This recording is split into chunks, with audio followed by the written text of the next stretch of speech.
மா என்னம்மா? என்னம்மா பண்ற? துணி மடிச்சிருக்கேன். துணி மடிக்கிறியா? பசிக்குதுமா எனக்கு. சரிங்க, துணியெல்லாம் மடி, நான் போய் சமையல் செய்கிறேன். துணி மடிக்கணுமா? அப்ப நேத்து நான் ஒரு விடுகதை கேட்டேன்ல, அதுக்கு ஆன்சர் பண்ணு அப்படின்னா நான் மடிக்கிறேன் எல்லா வேலையும். எனக்கு தெரியல, நீ ஏன் சொல்லு. தெரியலையா? சரி. விடுகதை நம்பர் 7ஓட ஆன்சர் வந்து உங்களுக்கு ஒரு கேள்வி தான் வந்து கண்டுபிடிக்க சொல்லியிருப்பேன். அந்த கேள்வி என்ன அப்படின்னு பாத்தீங்கன்னா, மணி என்ன? அதுதான் அந்த ஒரே கொஸ்டின். அதுக்கு அந்த சின்ன பையன் வேற வேற டைம்ல நம்ம வந்து கேட்கும்போது இப்போ காலையில கேட்டிருந்தா ஒரு 8 o'clock, மதியம் கேட்டிருந்தா ஒரு 12 மணி, சாயந்தரமா வந்து ஒரு 4 மணி அப்படின்னு வேற வேற ஆன்சர் தான் சொல்லியிருப்பான். ஆனா அவர் கேட்ட கேள்வி ஒரே கேள்விதான். அந்த ஆன்சர் எல்லாமே அந்த ஒரே கேள்விக்கு சூட் ஆயிடும் இல்லையா? சரி, அப்போ நான் இன்னைக்கு ஒரு விடுகதை கேட்கிறேன், அதுக்கு பதில் சொல்லு. கேளு கேளு. தலை இல்லை, கை இல்லை, கால் இல்லை, ஆனால் உலகம் முழுவதும் சுற்றுவான். அவன் யார்?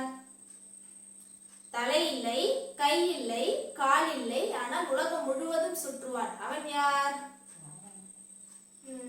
எங்க அம்மா மாதிரி நீங்களே யோசிச்சுட்டே இருங்க. ஆன்சர் தெரிஞ்சதுன்னா கண்டிப்பா கமெண்ட் பண்ணுங்க. உங்களுக்கு இந்த வீடியோ பிடிச்சிருந்ததுன்னா கண்டிப்பா பிடிச்சிருக்கும்.